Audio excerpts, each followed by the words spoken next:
This is an interesting topic to talk about because, like most discussions, there'll never be a clear answer, and geeks will fight about it until the end of time. But I thought I would throw my 2 cents in because someone recommended this video idea to me, so I thought I would do it. Thank you, Dorian Dakin, for the idea, by the way. When I was younger, I thought that things needed to be comic accurate to be remotely good in any way, shape, or form. Whether that be character design, stories, characters in general, the look, the feel, anything possible. Like how I didn't like aspects of the Nolan trilogy because they didn't perfectly match the tone of the comics. But as I got older, I realized that I was being kind of ridiculous. All I wanted was a good movie, and that's when I was kind of just accepting anything and everything, even if it didn't match the comics perfectly. Then I soon realized that comics do hold an important part in the overall storytelling of these movies, because if you don't at least adapt certain things from the comics, what's the point? So here I bring up the question in the title of the video. When does comic accuracy matter? Well, I think it matters when it comes to the characters. If you're doing anything that betrays the core and concepts of these characters that we all know and love, you fail. There are very few exceptions to all this, but again, it's the exception rather than the rule. Now, what's a great example of betraying core characterization? Well, I could easily say anything in regards to Snyder's adaptations in regards to the DCEU, but other people have made way better arguments than I ever could, so might as well bring in an example that has been done to death with Thanos. Thanos in the original comic was pretty much a simp for Lady Death and pretty much destroyed half the universe to please her. Bit ridiculous, but simple and to the point. Well, the Russo brothers decided, no, that's too stupid, and decided to make this overly complicated and convoluted backstory for Thanos, where they try to make him a sympathetic villain and the hero of his own story. The reason that this doesn't work is because it simply doesn't make sense. By trying to make him balance the universe by obliterating half of it, just makes him seem like a fucking idiot who didn't pass 5th grade biology. Clearly, Thanos has never heard of carrying capacity or exponential growth, as well as the fact that he got rid of half of the resources, which also goes against his ideals anyway. So by going against his very simple comic book backstory, you make him into a dumbass villain with a convoluted backstory and a plan that makes no sense. That betrays his comic book counterpart for the worst. So I think when it comes to characterization, comic book accuracy matters. Superman shouldn't be a being that is meant to be worshipped from the teachings of Ayn Rand. Deadpool shouldn't have his mouth sewn shut. Juggernaut shouldn't be a boring, glorified henchman. Steel shouldn't be whatever the fuck Shaq's version was. And the list goes on and on. However, when does it not matter? Because that argument is equal to when should comic book accuracy matter? Well, I think when it comes to the overall look of the character in terms of costume, build, height, and that sort of thing. I ain't touching skin color and gender because I am not getting canceled today.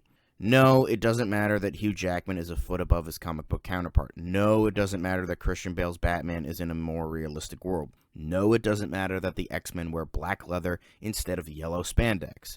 Would it be nice to see? Absolutely. I know Superman's underwear is a battle for debate even to this day.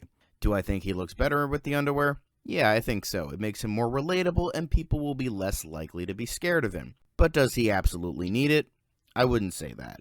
I also think it doesn't matter in terms of taking a really dense story and whittling down some aspects for a 2-hour running time. There are simply subplots and tie-ins that won't matter in the long run, like adapting the entire epic of Age of Apocalypse into one movie.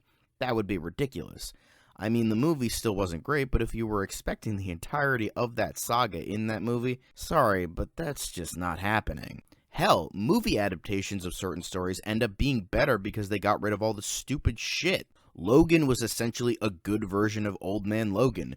Captain America Civil War was simply a slightly better version of Civil War, even though both are terrible. The Men in Black trilogy is better than its original comics. Shazam makes New 52 Billy an actual likable character. Then generally you have iZombie, Static Shock, The Crow, and countless others have tweaked a lot from their original stories and are better for it. Now, does this need to happen for everything? Fuck no. You need to have talented writers who know what to cut and what to keep, which aspects work and which don't.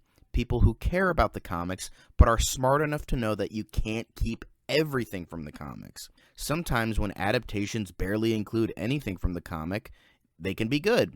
Sometimes when it's too faithful, it doesn't work because it's bloated and boring. I've also seen people using comic book panels for imagery in their movies, making people believe that it will be like the comics when in fact it's not. It's just an image. Without the context, it doesn't mean anything. Like Zack Snyder using the cover of Dark Knight Returns in BVS. What does that mean? Absolutely fucking nothing. It just looks cool and makes people believe he understands these stories when he doesn't. Or when Taika Waititi used the dead god from a Thor comic in Love and Thunder. Yeah, looks cool, but in the end, doesn't mean shit. Or when Superman in Superman Returns does his classic Action Comics #1 pose. He's already known to the people, and it's in the middle of the movie, so it doesn't mean anything. Using comic book imagery will get you nowhere except for 2 people in the theater pulling a Peter Griffin. There it is! There it is! It's nice to see, but you need that context to make it work. So while I do think comic book accuracy matters when it comes to characters and their core beliefs, but when it comes to most other things, it doesn't totally matter in the long run, unless those things matter to the core of the character, like their uniform, their look, and that sort of thing. But for the most part, it doesn't really matter. Stories should have some comic book weight to them, and the core of those stories should still be there, similar to characters. But more often than not, they could add or subtract things from those stories that could make them better for their movie adaptation. So when you're complaining about comic book accurate things outside of the things I mentioned, maybe take a step back and take a deep breath and ask, does this take away from what I'm watching? And if the answer is no, maybe you can calm down a bit.